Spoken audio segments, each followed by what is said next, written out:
Well, I thank you, Anna Maria, for inviting me to chair this panel discussion.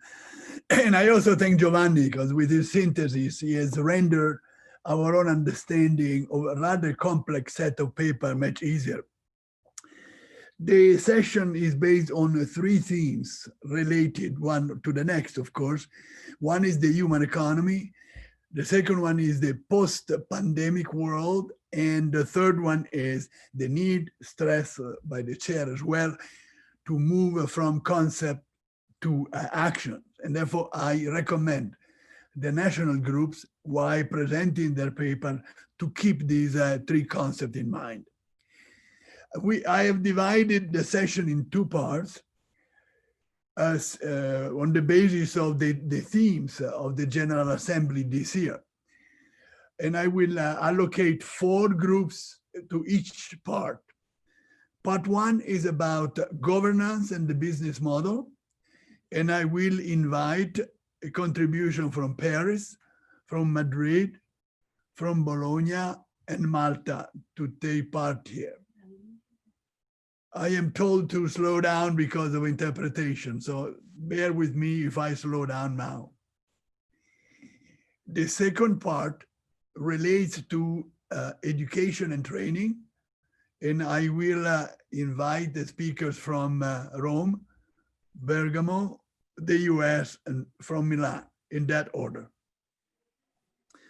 The fact that Giovanni has summarized the papers makes this statement on my part much simpler, and I would say shorter than I had anticipated. The only thing which I would like to stress to the participants, to the speakers from the national groups, is to be very brief. My questions are going to be brief, but I would like you to limit yourself to 3 minutes. We are already seriously beyond the time schedule which was proposed. I must say to the other participant that I already informed the national groups of the questions I intend to ask. So we'll ask 2 questions to each group. We have for the first question a tour, all 8 groups will sequence in that way. And then we go to a second question and the groups will equally be able to address the points. I don't have anything else to add. So if there are no further impediments of sort, I will begin. There was an interference. I don't know whether there was a question.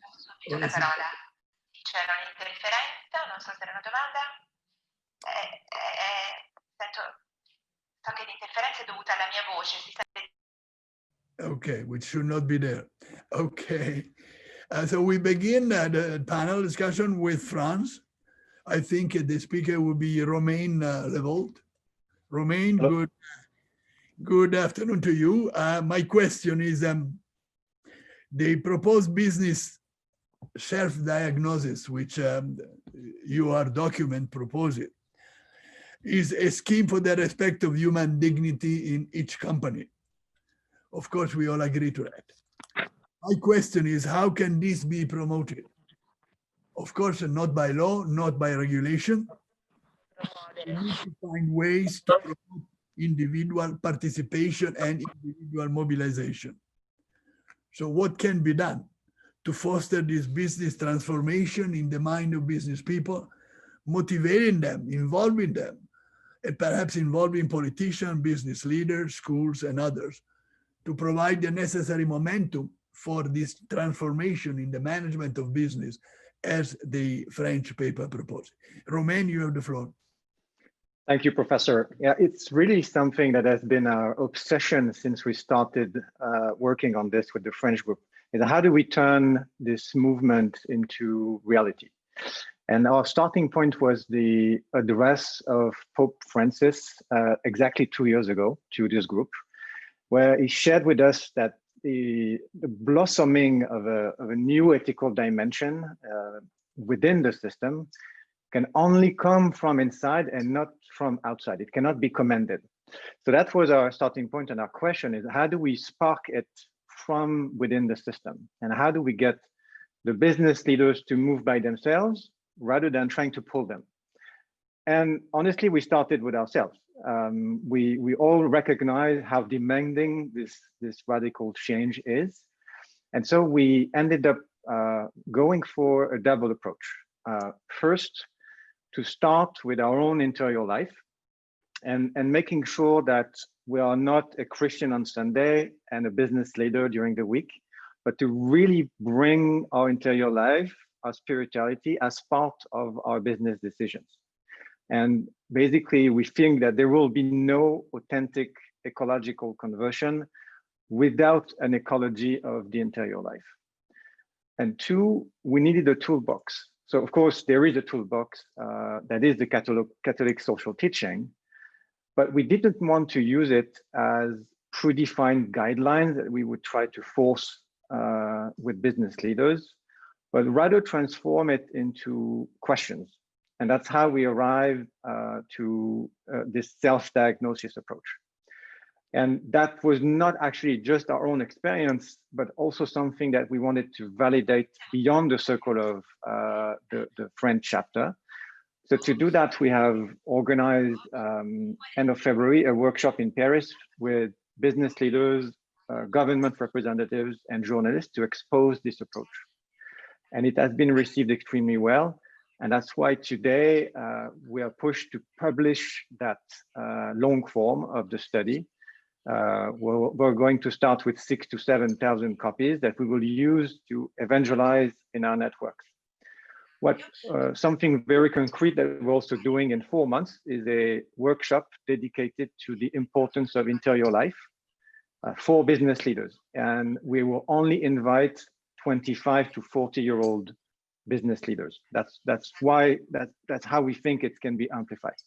And last, we have started to collaborate with some chapters outside of France. We had some first exchanges with the chapter in the Netherlands and a brief exchange with the US, where we believe and we hope that they will join us in that movement.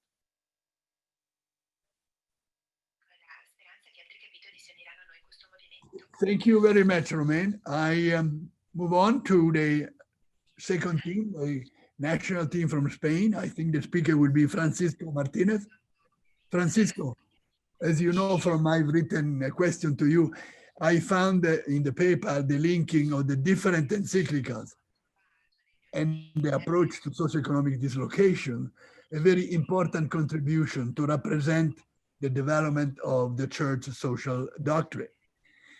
I would like to hear more about what you found in the consistency over time and across issues in this in the church response to circumstances, and how this response can provide an impetus, can provide the foundation for our own institution, the Centesimus Annus Foundation, to promote this message.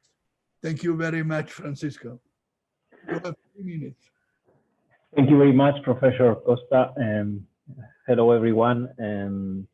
Well, answering the question, I have to say that when we were working on this paper, we always think or take as a starting point the encyclic that gives names to our foundation. So I try to identify a specific paragraph that is connected to the reality that we are living nowadays. This was before the COVID-19. And now with COVID-19, it's even more clear that the words that Pope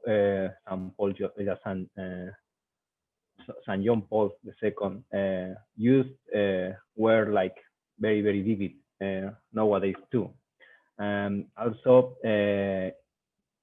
I'm going to quote the Compendium of the Social Doctrine of the Church to answer your question, because I think it's a very accurate answer for this question.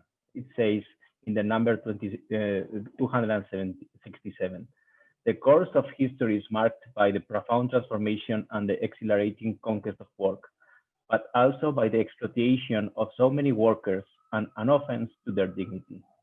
The Industrial Revolution presented for the Church a critical challenge to which her social magisterium responded forcefully and prophetically affirming universally valid and perennially relevant principles in support of workers and their rights.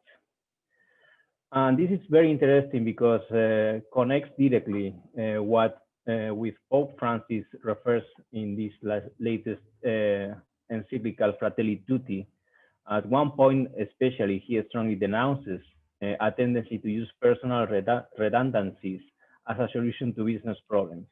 This is linked to one of our conclusions of the work that we presented, where the examples that we provided shows us that avoiding these redundancies is helping the company to keep together, to boost the morale and the motivation of the employees, and to improve the results of the company as a whole. And just to conclude, this is important because in our society, we are driven just by a narrow set of results, normally economic ones.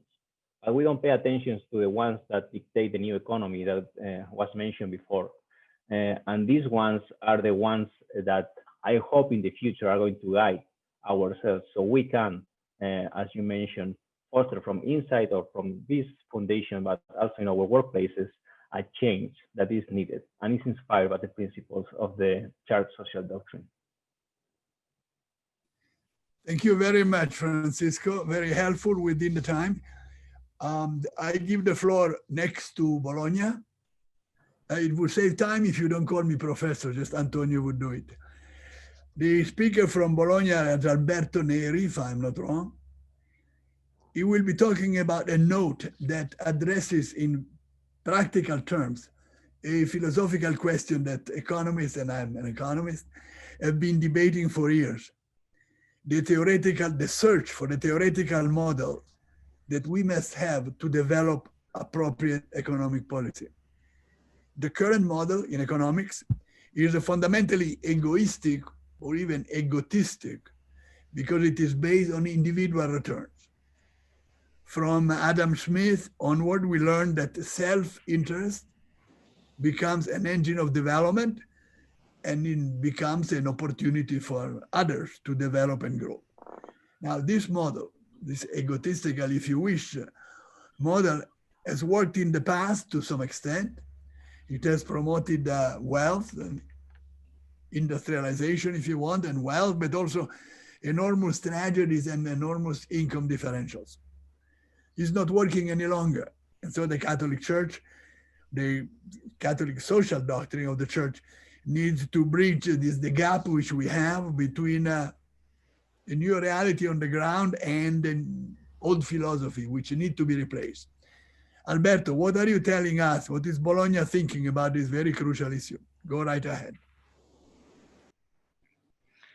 Buonasera professore, grazie della domanda. Mi piace chiamarla professore.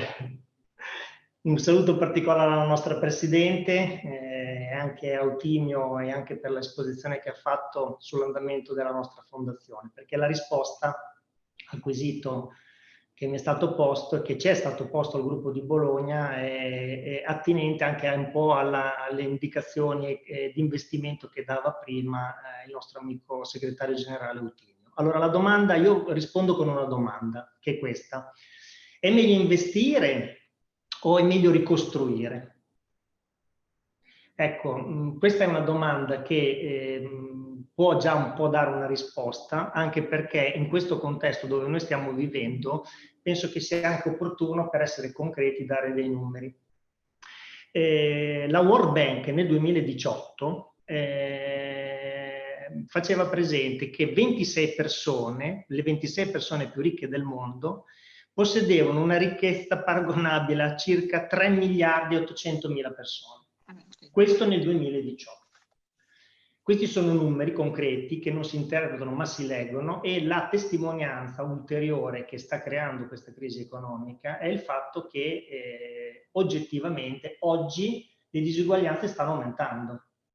E collegandomi al tema della pandemia e a tutto quello che si parla e si fa una grande litania anche di tutto quello che si parla dell'economia sostenibile, si parla dell'economia circolare e si parla di una serie di temi che sono di grande attualità, ci fa comprendere bene che oggi, mai come adesso, diventa importante fare investimenti dove proprio la finanza vada in quelle, diciamo, operazioni che siano considerate sostenibili. Perché oggi tutti per moda parlano di sostenibilità, quindi se voi guardate nel panorama non solo nazionale ma soprattutto internazionale, grandi case di investimento stanno parlando di sostenibilità perché la sensibilità delle persone è aumentata e aumentando questa sensibilità ovviamente a certi temi cercano di attrarre con delle parole chiave alcuni temi che appunto gli famosi ESG. Ecco, noi riteniamo che bisogna guardare con molta attenzione su questo tema perché un modo concreto che la dottrina sociale della Chiesa e noi come esempio che possiamo dare è quello proprio di canalizzare da questo punto di vista tutte, diciamo, le nostre forze verso questo tipo di investimenti, ma che siano realmente sostenibili, che ce ne sono in questo momento anche molto pochi, perché nel panorama internazionale oggi chi cerca di fare allocazione dei propri denari all'interno su asset class di questo genere trova sempre molta difficoltà perché non trova le attività, o meglio c'è molta liquidità ma non trova il tipo di investimenti adatti a questo. Ecco, noi dobbiamo alimentare questo percorso, lo dobbiamo fare con grande convinzione perché la dottrina sociale della Chiesa, quando io parlavo prima, meglio investire o ricostruire sulla sostenibilità, ecco, questo è il concetto. Noi dobbiamo mettere benzina nel motore che va a creare questa sostenibilità, questo tipo di investimenti. E la dottrina sociale della Chiesa, con il suo sapere, può sicuramente indirizzare questo tipo di investimenti. Ringrazio l'amico Alberto. Passiamo a, oh, sorry, I should speak in English. I thank Alberto. We are switching now to Malta. The statement from Malta, I expect, will be very appropriate sequel to what Alberto just told us. From Malta, I believe, will be Mark and Maria De Micoli. I welcome you both. Your note contains very interesting considerations about two contrasting conditions. Che è diciamo in un ordine molto appropriato. The consequences of high automation, including, for example, cases of artificial intelligence and so forth, on the one side, and then low automation in the sense of backward economy, the gig economy and the economy in so many, especially developing countries. So humanity is now at a juncture. There are opportunities for indeed those who operate on the promising side, when there are very devastating prospects for those who are on the other side of the technology border, namely the ones who operate in very poor conditions. The example in the paper is the gig economy. This is an interesting observation, it's very realistic. Can you elaborate further, and what can we do as foundation to provide an answer to these critical conditions? Thank you. And sorry for my voice. No problem. Thank you, Antonio. This is Maria De Micoli. Thank you for your question. It's a very good and appropriate question. And first, to clarify, by gig economy, we're referring to the sector of the economy in which workers carry out task-based contracts as freelance operators, often, though not always, through online or app-based platforms. The gig economy encompasses low-skill as well as sometimes high-skill workers. But going back to the issue of high automation, from our research, there is still much debate about the extent to which automation will displace workers. Different organizations and analysts have tried to come up with forecasts and estimates, and overall, there's little agreement between them. Some say that because of automation, there will be net job creation as it creates new job opportunities, and some say there will be a net job loss. Not difficult to say from now exactly, but regardless of the actual impact that automation will have, it is true, as you have said in your question, that in this present context of increased automation and a growing gig economy, sometimes this inequality, some players hold the power and greater earning potential. In this case, the tech companies, the apps, the online platforms, the employers, the capitalists, while others stand to lose if their interests are not represented. It's basically a new resurgence of the ongoing, sometimes positive tension between capital and labor.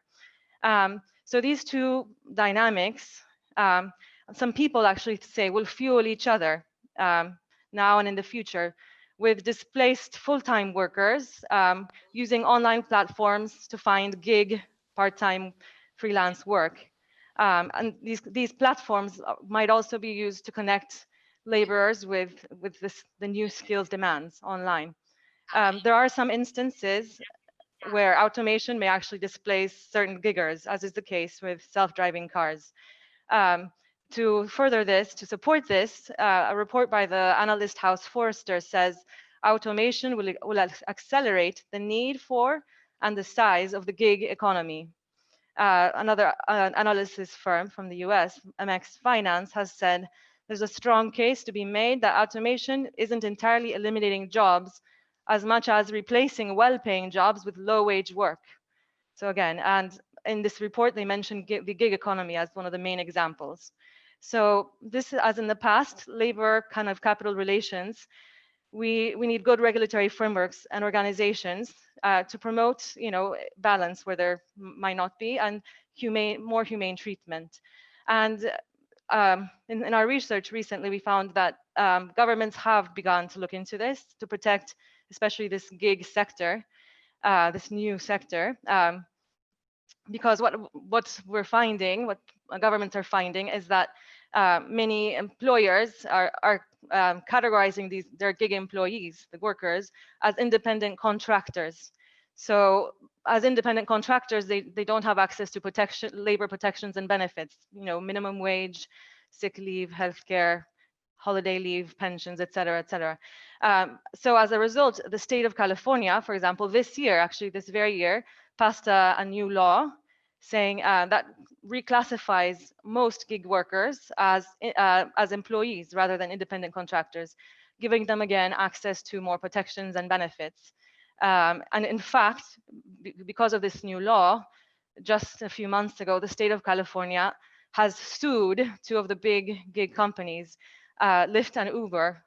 And the UK is also looking into it. They're looking at creating a third category of well, they have it, but they're looking to clarify it, called dependent contractors instead of independent contractors. It's a category most probably borrowed from Canadian law, which give gig workers more access to protections and benefits. In fact, a very interesting case in this area, it came out of the UK's highest court in 2018. There was a worker in the plumbing industry in a gig job, and the court ruled in the favor of the employee, saying that he was actually not being treated correctly. Another big issue is the globalization of the gig economy, because now there's 70 million people registered on these online platforms, and some say that by 2025, 1/3 of all labor transactions will be on online platforms. So a lot of these platforms are characterized with an imbalance favoring the employers.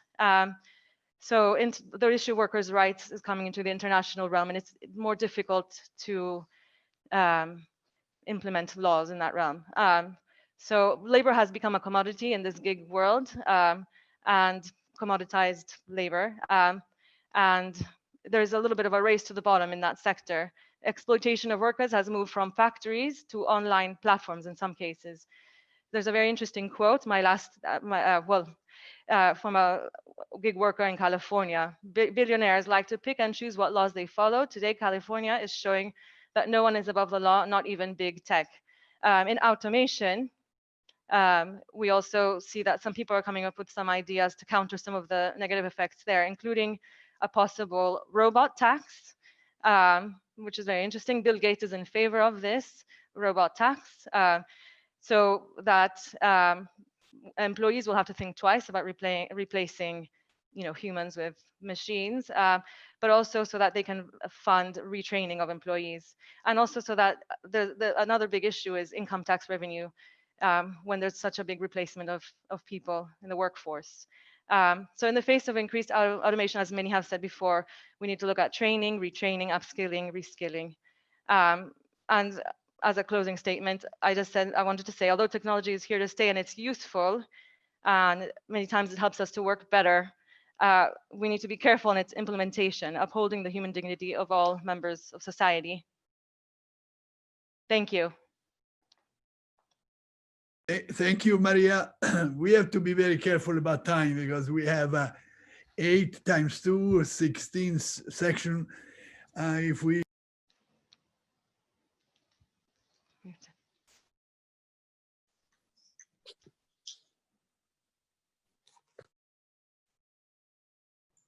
Antonio, non ti sentiamo più. Antonio? I'm sorry, something happened. Must have touched something I should have not. Okay, I thank Maria. We move on to Rome. I believe will be Alessandro Rizzo. The paper put forward 2 proposals, very specific, among many other considerations. One about private and public partnership, which is a well-known instrument, and the other one a bit more technical about perpetual bonds. They are rather specific and they are not easy to frame, for example, in the social doctrine of the church. But yes, we must try to be very practical and build even on these sectoral proposals. So we need to keep in mind that the Catholic Church does not have a model, but the only examples, and examples they show and they teach. And I understood your proposals, Alessandro, in this light as suggestions, which can be built in order to render the social doctrine of the church as concrete as possible. So tell us how you would recommend the foundation to do that on the basis of your original text. Thank you very much, Alessandro. Keep in mind that I give you 3 minutes and then I start complaining. Sì, sarò rapidissimo, buongiorno a tutti e grazie dell'opportunità. Ma diciamo, il leitmotiv del paper sostanzialmente è sempre stato quello comunque degli insegnamenti della dottrina, nel senso che il tema di fondo e la tesi di fondo che lo Stato si deve riappropriare del suo posto e deve riattivare, diciamo, un ruolo fondamentale nell'economia. Quindi investendo in settori chiave che forse negli ultimi anni, diciamo, ha tralasciato per 1000 motivi. Questo per garantire maggiore equità, maggiore inclusione e riduzione delle diversità. In particolare poi per quanto riguarda il tema delle infrastrutture, le infrastrutture per definizione sono inclusive, perché permettono di ridurre le distanze e rendere maggiore inclusione, soprattutto in un paese come l'Italia, che di fatto è ancora, dopo 160 anni, ancora, diciamo, diviso in qualche modo tra nord e sud. Delle infrastrutture non solo in termini fisiche, ma anche infrastrutture tecnologiche. Vediamo oggi, no, le tematiche relative, per esempio, all'istruzione, quanto è difficile un'istruzione, un distance learning senza, diciamo, un'infrastruttura tecnologica che appunto garantisce un'equità per tutti. L'altro tema, diciamo, l'altro settore che abbiamo analizzato è quello della salute, no? Quanto mai oggi è moderno e attuale questo tema, dove anche qua la tesi del paper, rimango sempre nei 3 minuti, è quello appunto che la salute deve rimanere pubblica. In tutto ciò però, sia per quanto riguarda le infrastrutture che per quanto riguarda la salute, il tema è anche di avere una collaborazione tra privato e pubblico, però in particolare per quanto riguarda le infrastrutture attraverso una riattivazione dei partenariati pubblico-privati che diciamo hanno comunque creato, parlo almeno del caso italiano, diciamo delle best practice come per esempio l'alta velocità, che comunque è l'ultima grande infrastruttura che è stata fatta nel nostro paese, mentre per quanto riguarda diciamo il settore della salute, l'intervento del privato deve essere fatto in una logica che tenga conto della centralità del paziente e non del profitto. In questo senso anche qua la dottrina sociale viene incontro, perché comunque è importante quello che dice anche Papa Francesco della cittadinanza attiva nella Laudato Si, in cui appunto il no profit interviene, per esempio, dove lo Stato per motivi anche economici non è in grado di intervenire. Da qui appunto la proposta di intervenire con logiche diciamo, di ingaggio del privato nel settore della salute, non tanto secondo logiche di profitto, ma secondo logiche, diciamo, di qualità del servizio a beneficio del paziente. Su questo domando concluso. Thank you very much, Alessandro. Very helpful. We move on. We stay in Italy. We go to Bergamo with, I believe, Antonio Angioni. Now, at the outset of this question, let me remind to people around the world, around the screen here, that Bergamo has been one of the cities most affected by the pandemic, certainly most affected in Italy, but I probably have to recognize most affected one of the most affected in the world. My question is partly related to, of course, the situation you encountered, and of course related to the paper you wrote. But what are the lessons learned in terms of human solidarity, cooperation, and subsidiarity? These are the themes of our foundation during your response to the pandemic. The commitment of your people, your town, your hospital are certainly there. Can this commitment impart lessons to those who have been luckier and were able to escape, or at least to suffer fewer consequences from the pandemic? And now, from the point of view of our foundation specifically, what can we learn from Bergamo's examples of solidarity? And thank you very much. Antonio. Okay, I'm there. Good afternoon, everybody. On behalf of a group of Bergamo, I'd like to thank Centesimus Foundation for the opportunity offered to share with all of you our experience. It's not easy to sum up in just few words our experience, Professor Costa, but just to answer to your first question, people, families in Bergamo during this terrible month have discovered the value of a community dimension, the value of a centrality of a person. Meanwhile, the civil community has discovered the value of service. After this experience, we have spent some time to identify how to restart.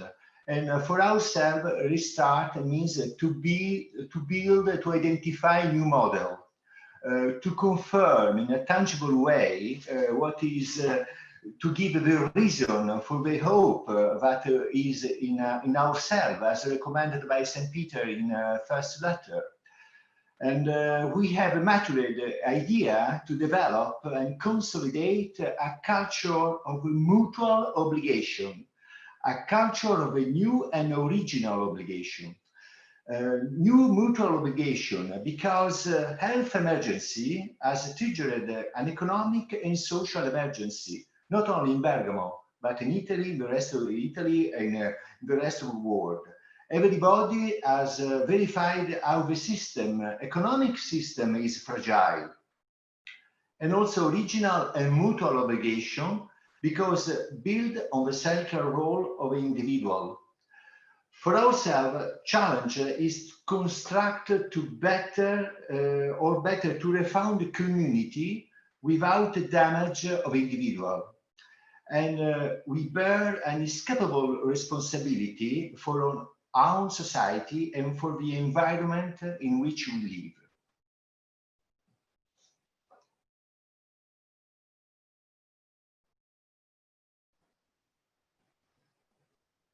Are you through? Yes, I finished. Oh, I respected your time. I respected your time.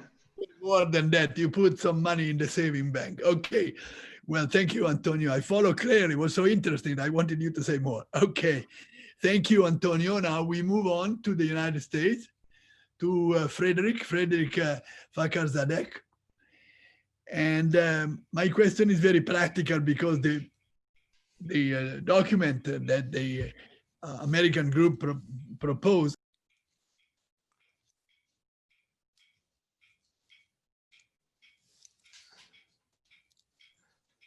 Antonio, sei di nuovo silenziato.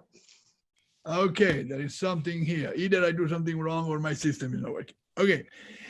The paper by the United States it proposes to evangelize or to turn into concrete terms the evangelization of the church social teaching in the digital sphere. And this is a very difficult, hard, complicated goal, and very complicated in terms of execution. But you have progressed very well. And I would like you to elaborate on the difficulties you have encountered and the reason that you claim it has been a success. The numbers which you propose and you show indicate that it has been a success. How can the rest of the world, the rest of the foundation family learn from you? Thank you very much, Frederick. You have the floor for 3 minutes. Thank you, Antonio. My video is disabled by the host, so I apologize that my picture is not coming up, that the video segment is not on the screen, but I'll continue to answer the questions. As to the first question regarding the difficulties that we faced, we have the expression that the third time is the charm. This was not the first iteration. This is really version 3.0. And so it's taken several tries to get to where we are. But among the foremost difficulties with any project of this scope certainly are time and money. Second, more specifically with the details of the project, I would point out that we have a very strong need to ensure that the content that we present conforms with magisterial teaching of the church. So this requires us to source only encyclicals and other papal teachings, as well as synod reports. Third, we must strictly adhere to our founder's admonition, St. John Paul, that the church has no models to present, but rather the church offers a social teaching as an indispensable and ideal orientation. So our goal really becomes to help form the consciences of lay leaders and challenge them instead to implement the principles of the Catholic social teaching. And then finally, it is challenging, but very essential that in the content that we develop, we take great care not to align or even be perceived as aligning with any political groups. It's important that we recognize and stress that there are lessons for all sides.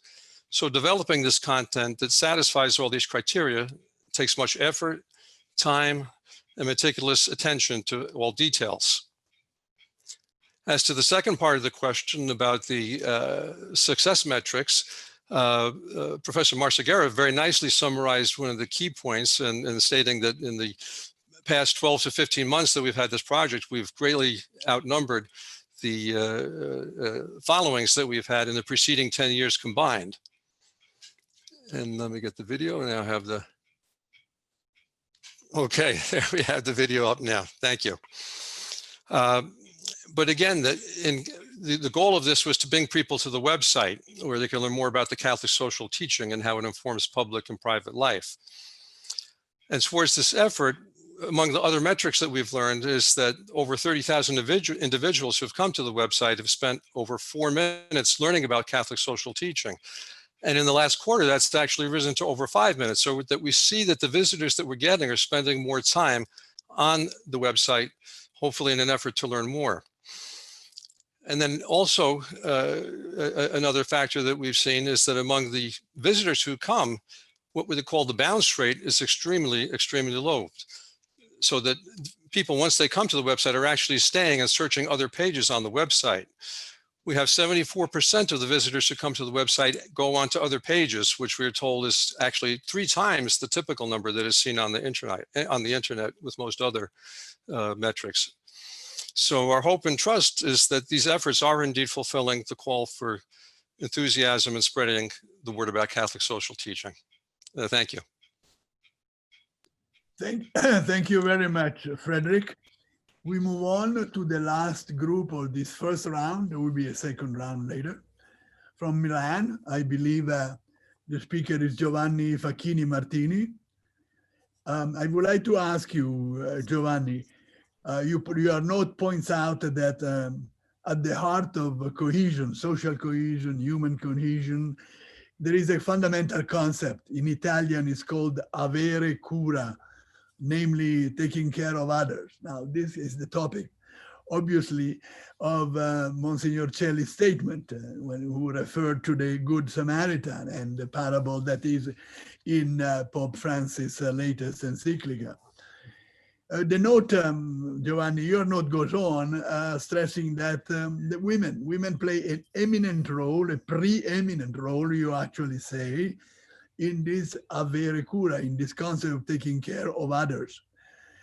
A concept which goes beyond the taking care of the health of others. It goes into taking care of other people, common people, and taking care of the participation in society, in business, in commerce, and so forth.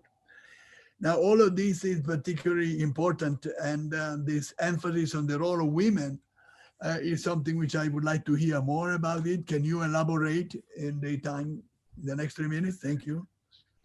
Yes, Antonio, thank you very much. Greetings to everybody from Milano and from the people of the Milano chapter. I see some of them who are connected also at this meeting. So, avere cura, yes, it was a very, very important concept for us. I think we think it's a grounding pillar for social cohesion and inclusion, which was a topic of a discussion in our Milano chapter. We started by the simple idea that social cohesion is supported by equality, and on the contrary, all inequalities undermine cohesion. So today, unfortunately, in today's world, there are still widespread and serious inequalities. And one of these concerns the presence of women in the work arena. Before I elaborate on the topic you asked me, avere cura, let me just that actually the concept of social cohesion and social inclusion was not specifically mentioned in the Laudato Si encyclica. We started anyway to reflect on this because we were triggered by the great cultural and educational challenge proposed by Laudato Si to help to build a greater social cohesion and gender equality, starting from the areas of our professional activities. I'm very happy now to see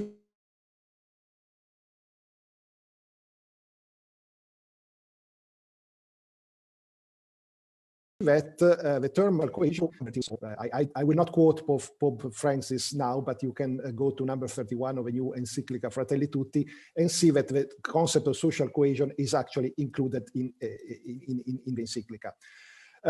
So going back to the taking care, to the avere cura, you asked me to elaborate. Even before the COVID-19 upset our daily lives and uncertainties, we were already, there was already a growing awareness of the importance of taking care of the people, taking care of people, taking care of the environment, taking care of the economy, as well as taking care of our institution. So the pandemic has just proved to be a further stimulus to improve the way of life. And woman seems to possess the characteristic and the set of value appropriate to pursue this goal for society and for the work environment with their responsibility, competence, and determination. So let me say that we have a living example of these core values by our president, Anna Maria Tarantula, who is also a member of our Milano chapter. So you can understand that she pushed for her, it was also a very important topic, the one of the diversity and the inclusion of women in the work in the labor business. So this implies, first of all, that equal opportunity cannot be achieved only in the labor market arena. promoting female employment, without considering the importance of ensuring both women and men the opportunity to achieve a balance between private life and working life, recognizing the work-life balance as a right to good life.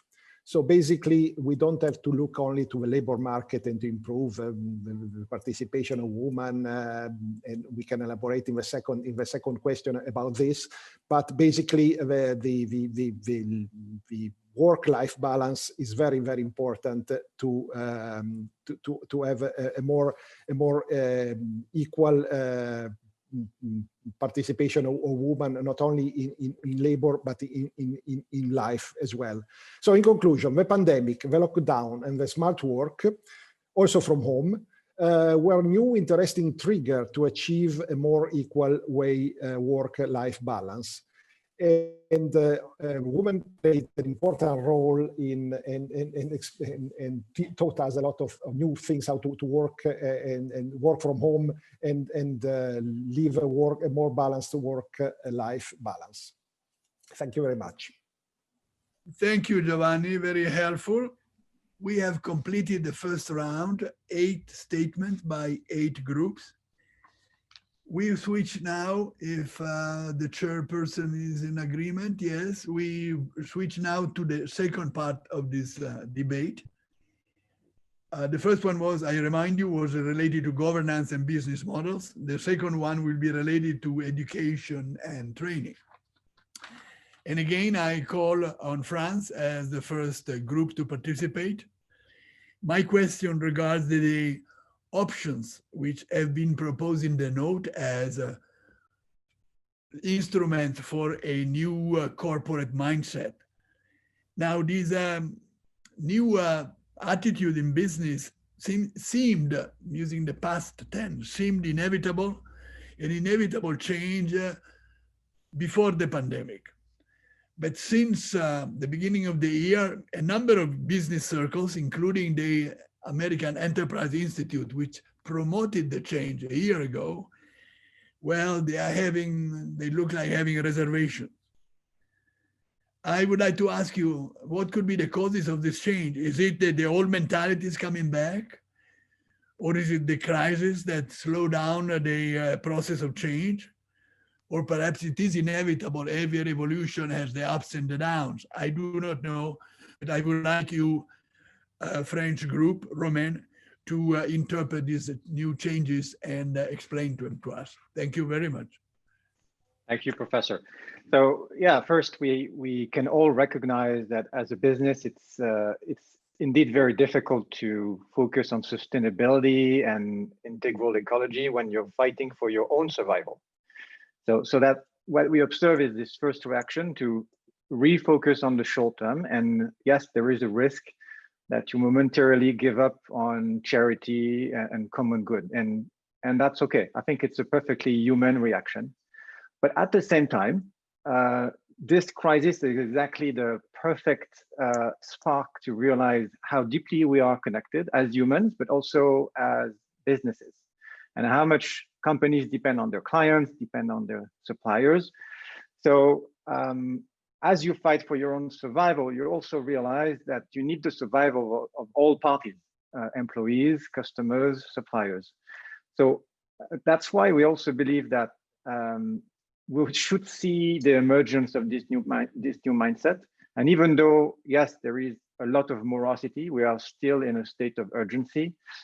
What we actually notice is a refreshed, a new desire to combine business, social impact, and common good, and especially with the young entrepreneurs.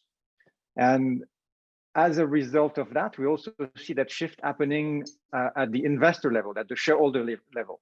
So of course, profit remains the goal, and there cannot be any sustainable business without profit. But what truly matters also now is where that profit comes from and how it is obtained. And what we also observe is that this push is also in motion from the consumers, and again, especially the young ones. And there are 2.5 billion people on the planet that are between 15 and 25 years old. And they are now the increasing center of attention of consumer brands and of politicians. And if they can be the driving force of how the world consumes now, they can probably also be the driving force on how the world produces. So that's what makes us hopeful, and that's also why we want to involve the young ones in this new deal.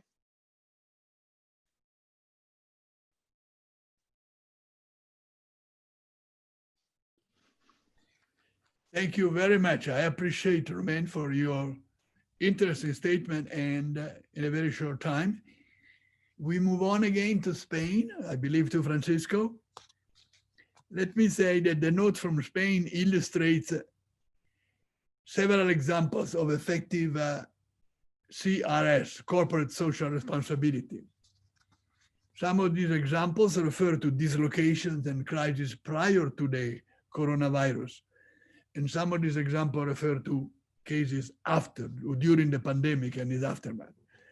My question to you all is, can these examples, the ones you listed, they are interesting, of course, but can they be translated into standard practices convincing enough to be adopted on a broader scale and powerful enough to be used by, for example, our foundation to promote the concept around the world? Thank you very much, Francisco.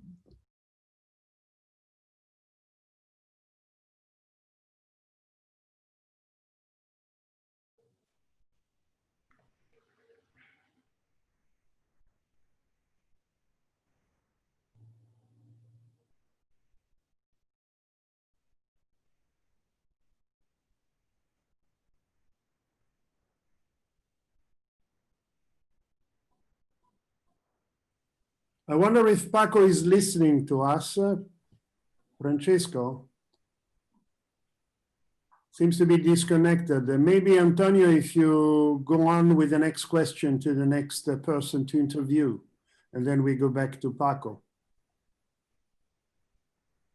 Okay, Francisco, I will come back to you in a minute after Bologna, after Alberto. You are not Alberto. I'm going to retitle it, and don't be offended. I retitled your note in terms of character in search of a plot or character in search of a theory, because you list many documents from many international institutions, and I spend my life working with them, as well as corporate agencies. And all of these institutions have been looking for practical solutions to the current lack of vision in business policy making. Okay, what can you tell us now that I reframe your paper in terms of a search for a plot or a search for a theory? What can you tell us? What is the outline of this theory which you can propose to our foundation? Thank you, Alberto. Domande sempre molto difficili, però proviamo a dare una risposta sintetica, anche se richiederebbe un convegno dedicato per questo tema. Noi proponiamo da Bologna il secondo investimento. Il primo era la benzina che movimentava la finanza per fare investimenti sostenibili. Il secondo, e mi collego alla prolusione che ha fatto prima Monsignor Celli, che parlava appunto inerente al tema della politica, e quindi guarderei a lungo termine. Quindi il secondo investimento che propongo, che la Fondazione sta già facendo, è la formazione.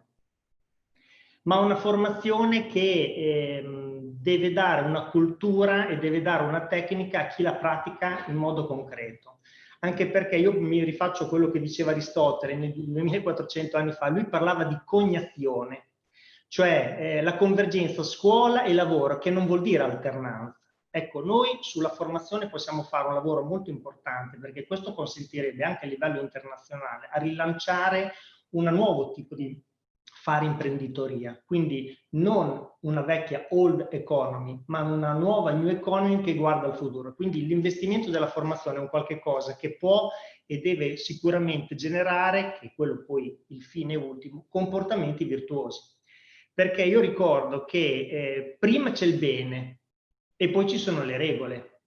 Ma per attuare questo tipo di concetti ci vogliono persone che abbiano la formazione adeguata, che sia allineata a quello che è il vero pensiero della dottrina sociale della Chiesa, cioè il pensare non solo di necessariamente cambiare, ma si può anche trasformare il bene comune in qualcosa di concreto. Quindi la formazione è quello che, a nostro avviso, già la Fondazione lo sta facendo da tanto tempo, è la strada maestra per guardare a lungo termine, per creare una visione e per creare anche quella cultura che genera la tecnica, ma soprattutto ti permette di guardare mettendo sempre al centro la persona, perché oggi si guarda solo ovviamente al bene espresso in finanza, ma non si guarda mai alla centralità della persona. La centralità della persona è quella che dà sostenibilità e dà sicuramente ricchezza di pensiero e di futuro. Grazie. Ti ringrazio veramente per la tua dichiarazione, Alberto.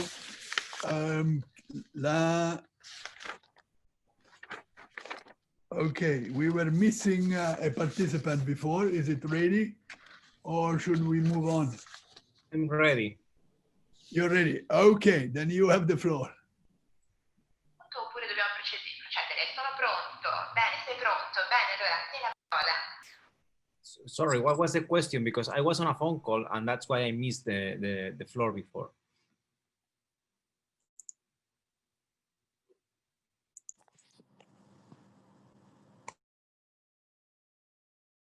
You are mute, Antonio. I can't hear you. You are mute. Okay, Francisco, welcome back. You are not illustrate several examples of effective corporate social responsibility. Some of these examples refer to dislocations and crises prior to the coronavirus. Some refer to the pandemic and even the aftermath of it. Now, my question, and this is of interest, I hope, to all of the membership, can these examples, they are very interesting, can they be translated into standard practices, convincing enough to be adopted on a broader scale? The floor is yours. Thank you very much. Thank you very much. Sorry. Well, first of all, I think that with regards to the examples that we found, it will be desirable to get them replicated and in a broader scale. However, as I said before, I think our society is driven by a narrow set of results, and that implies that companies have little incentives to adopt these kind of practices as standard.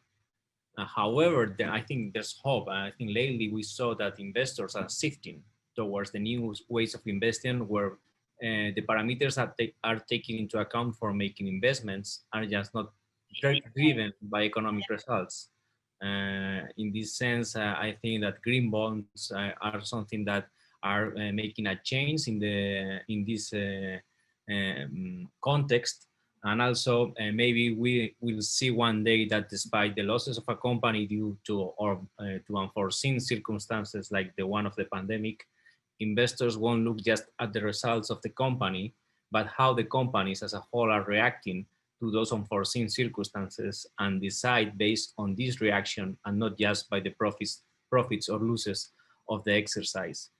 Also, we found that cooperatives and other small businesses are an interesting option, and we know that the social doctrine of the church mentioned and refers them in several occasions.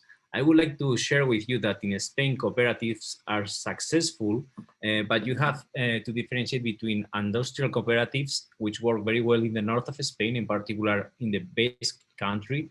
Meanwhile, agricultural cooperatives are more common in the east and the south of Spain. The question is, I don't know if we have ever tried to build these industrial cooperatives in other places rather than the north. What we know, which is common in those places, is that they have a common purpose and they share a culture where makes easier to end up establishing this kind of business and system mercantile ones.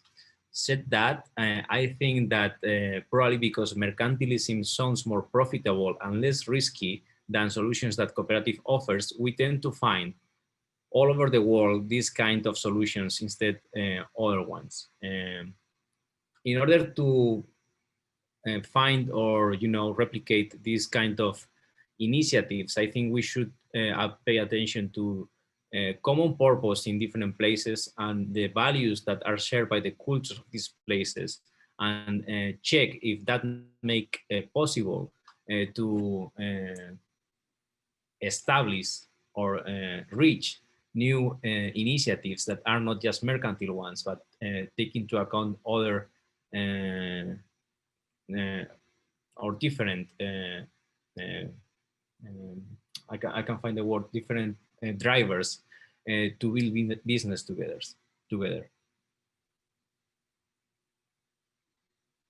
Thank you. Thank you very much, Francisco. We move on to Malta now. We're back to Maria. Maria, you made an interesting statement before. Now let me ask you a second question. New forms of work, for example, on the web, and new location of work, for example, remote, are creating new labor markets with ever-changing conditions, rules, patterns, remuneration, and so forth. Now, the Catholic social doctrine was developed at a time of an historical transition, the Industrial Revolution. How can we adapt it to face the new development, namely this sort of contemporary transition we are now in the middle?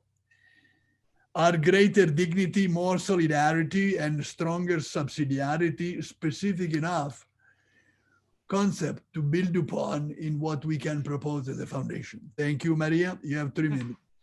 Thank you again, Antonio. Another very good question, a very challenging question. And well, in part, my answer is, although the technologies are new and the modes of working are changing, the underlying themes are similar. And human dignity and all the other principles of the Catholic social doctrine are still paramount.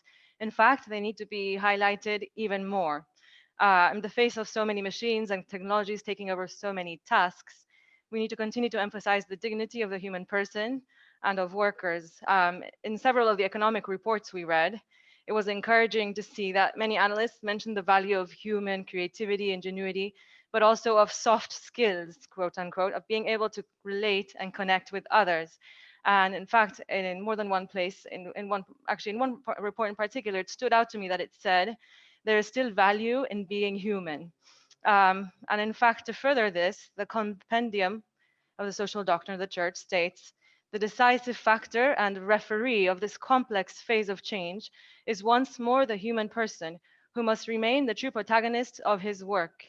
He can and must take on in a creative and responsible fashion the present innovations and reorganizations so that they lead to the growth of the person, the family, society, and the entire human family.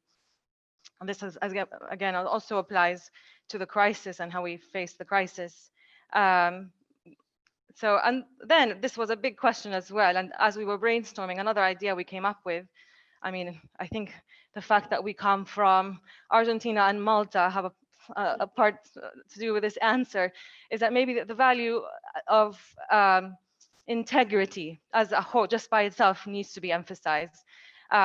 Don't need to tell you much about what that is, but it's basically the opposite of corruption. The Old Testament and the New Testament are full of exhortations to integrity, uprightness. Proverbs, I'm going to quote scripture, better is a poor person who walks in his integrity than one who is crooked. Corruption is corrosive and it needs to be combated. Integrity is the glue that holds societies together. People following and abiding by the rules and the norms allows democratic societies to flourish. Even the best designed constitutions, governments, currencies, and taxation systems can completely fail if there is not a culture of integrity, honesty, trust, and transparency. I can go into, there's different scriptures, and there's also the story in the Acts of the Apostles. Not many people remember this story. For me, it's relatively new. Chapter 5 of Ananias and Sapphira, who were presenting the sale. Everybody at the time, the young church, were selling their land and presenting the proceeds to the young budding church.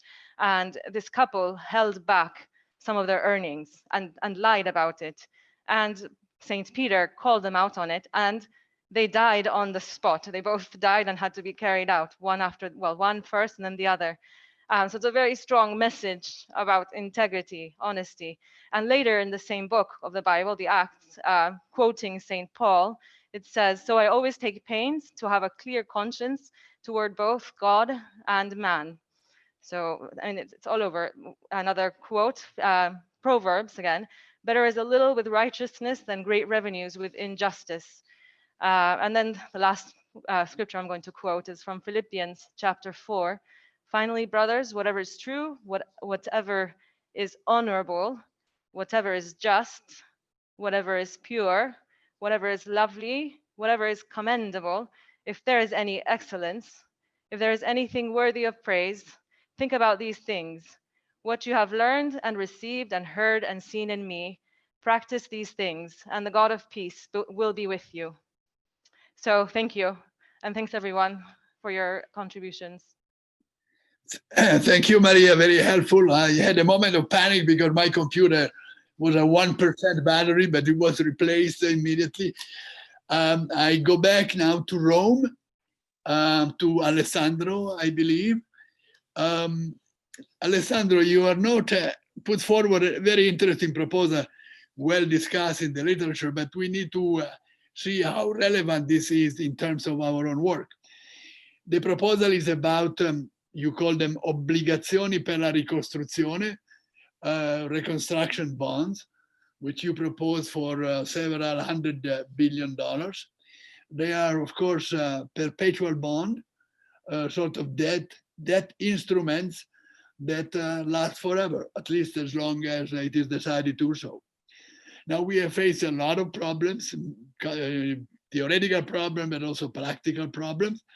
Of course, the principal is never returned, and the debt is serviced by paying coupons, annual coupons to the bondholders.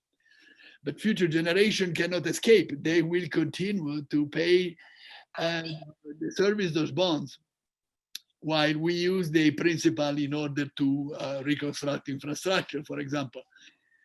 And that is an interesting proposal, which is, of course, has emerged at the very senior level, not only in the government in many countries, but also the European Union. So it is very relevant. What can you tell us, Alessandro, to make it relevant also for our work as engaged as we are in the development of the Catholic Social Church? Thank you very much, Alessandro.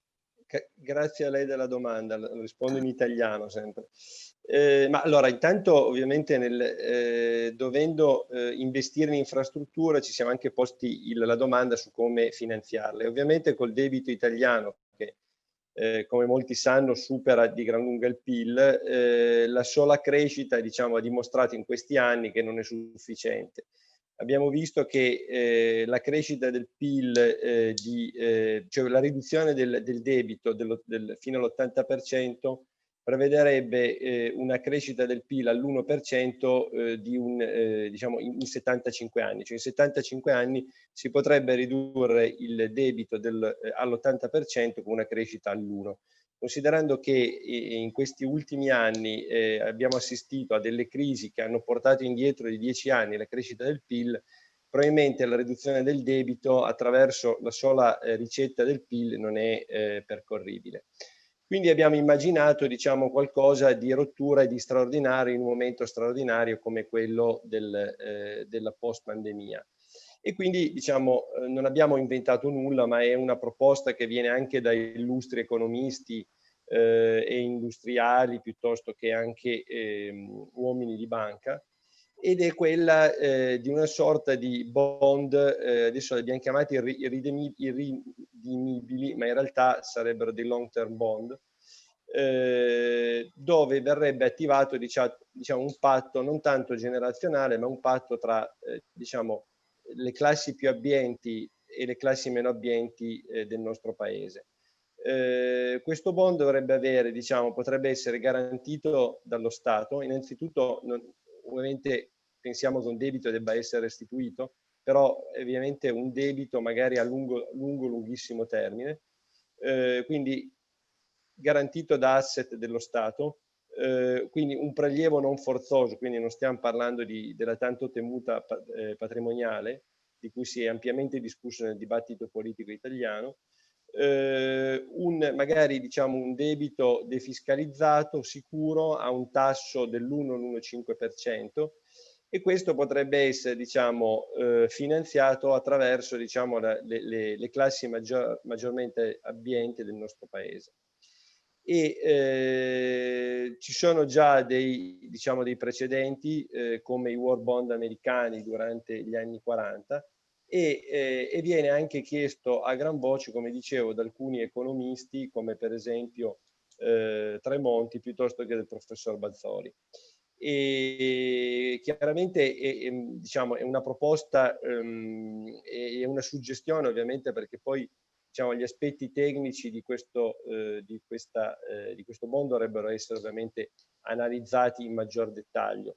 Però diciamo, ci piaceva diciamo, proporre qualcosa di un po' di diverso rispetto alle proposte diciamo, tradizionali su questo fronte, che ovviamente per l'Italia è particolarmente di rilievo. Non so se ho risposto sinteticamente. Yes, Alessandro, yes, you did answer very intelligently. I'm interested to continue a discussion with you privately. We move on now to Bergamo, again to Bergamo. Antonio, I have a question that is stimulated by a rather interesting part of your note. You have manifested in your note interest of young people in economic and social issues. And it is mentioned in your paper as one of the world's biggest assets today. Can your list of responsibility and engagement that you indicate in your paper can be a guide to young people around the world who need to appreciate the new form of work, of education, cooperation, and international help? Those are grandiose concepts, education, cooperation, and so forth. Those are grandiose concepts. Do you believe the younger generation understand and engage in their own private life as much as in their own work to engage with such fundamental issues? Thank you very much, Antonio. Very interesting question. To enable everybody to understand our position, I think it's useful to explain the itinerary which we have followed. We asked ourselves, what can we change and for whom? What can we change? We have decided to promote change in several dimensions of human life, like enterprise, work, education, policy in the civil community, lifestyle, and for whom. And we have decided to help young people. The reason is very simple. Young people will be asked to build and grant the future of the families, the future of our society, and ultimately the church itself. There are several stereotypes about a young generation. There is a recurrent refrain, young people are homologated, but they need authentic witness. Let me be honest, as adults, we have abdicated to our mission towards young people. This is our fault.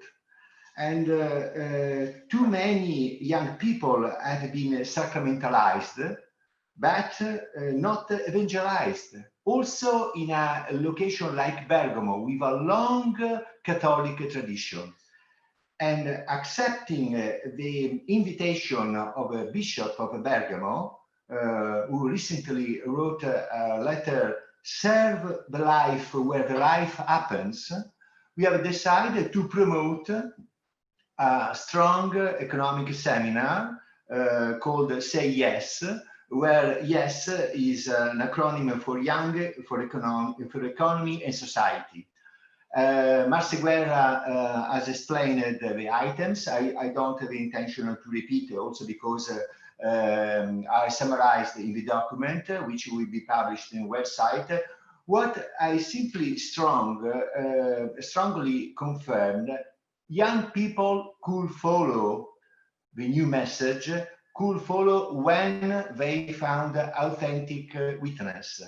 And at the end of this program, we have decided to avoid self-referential experience. We have decided we have components of a dimension, of a ecclesial dimension of Bergamo, to promote a big meeting next coming Saturday, on Saturday 17, which will be opened by Anna Maria Tarantola.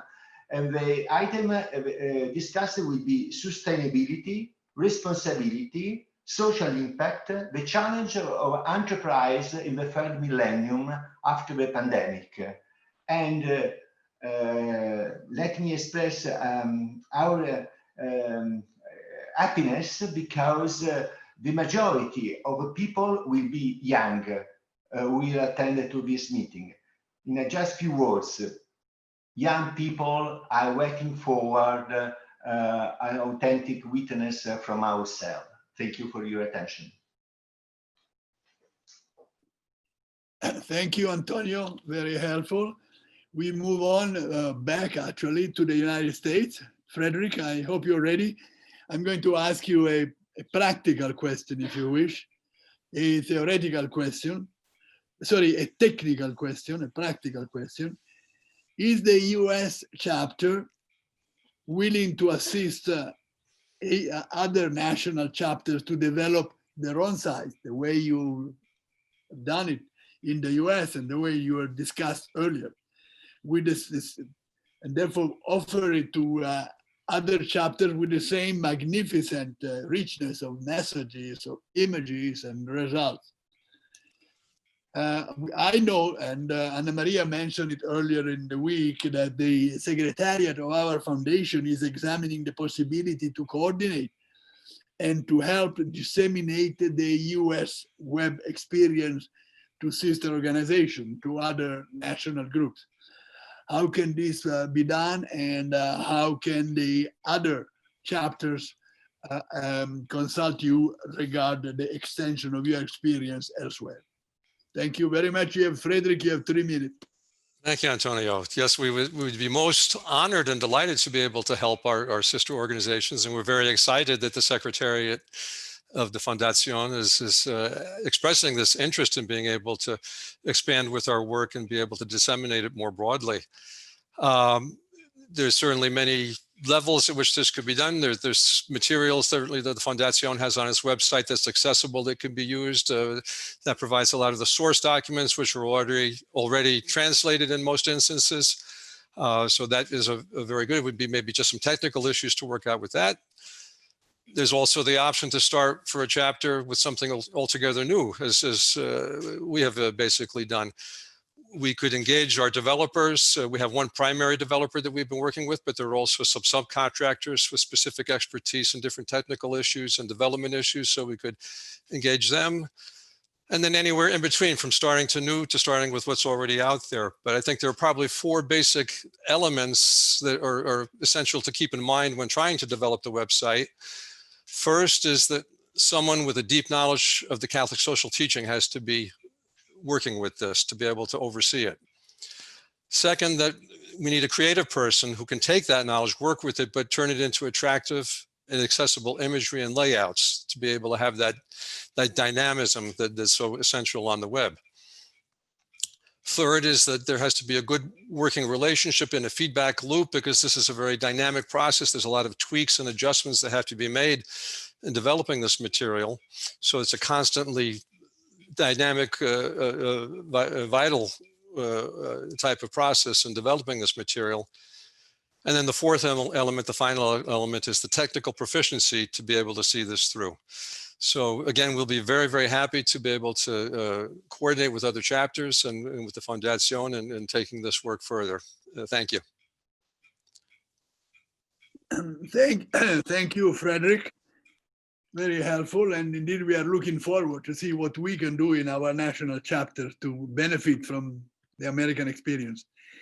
Believe it or not, we are at the end. This is one more group, again, Milan, and I'm going to be provocative Giovanni, about your own paper, because you are not claims that, and participants to this meeting, I'm sure we are very interested in this, claim that Milan has emerged from the COVID pandemic with even greater dynamism, including social transformation and social inclusion.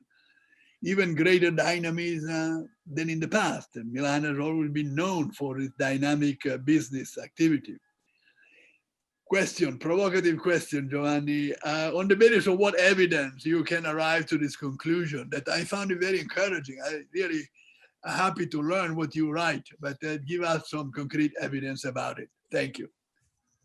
Yes, thank you very much, Antonio. Well, I cannot elaborate for the entire Milano municipality, but we really see some good signs of dynamism and social transformation,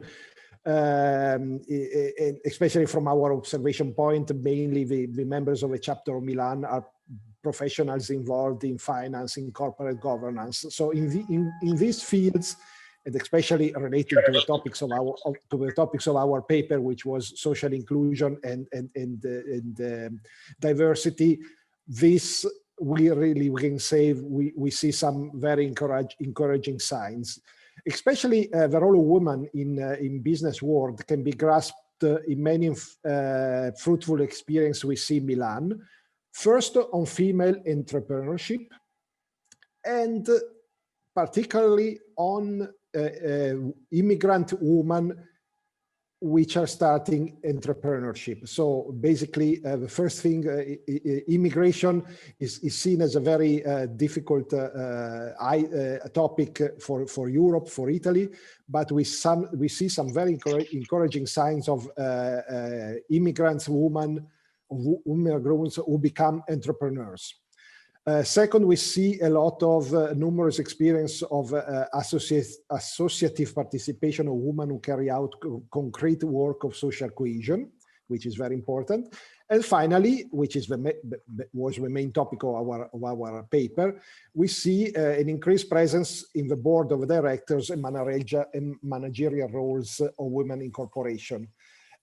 Basically, we were having Milan, most of the headquarters for the companies, of our observation point, we can really see that the recent legislation on non-financial declaration, which originated from a European directive, helped us in this sense, because this legislation on non-financial declaration require that companies to report on the aspects relating to the management of staff diversity, including actions to ensure gender equality, and to prepare company policy to reject the discrimination, to promote a culture of diversity and inclusions that recognizes the singularities of individuals. So basically, the concept of a Christian social doctrine, dove la centralità dell'uomo, the human centricity, can be echoed in this particularly importance to recognize the singularities of all individuals, also in the culture, in the culture of corporation. Because the corporation, especially sustainable corporation, are building new leadership models capable of recognizing diversities. So this is why we can say that for Milano, that was in our observation points, we see that in the midst of a crisis that marks an unprecedented change, this is an opportunity to implement not only an economic recovery, as it was said at the beginning of this meeting, but also a real cultural social rebirth. This is. You will see more evidence if you read the report, but we can really see some hopeful signs of this new cultural and social rebirth after the crisis of a pandemic. Thank you, Giovanni, very helpful. This was the last statement. And this brings our debate, not the session, but our debate to a conclusion. And I give the floor back to Anna Maria.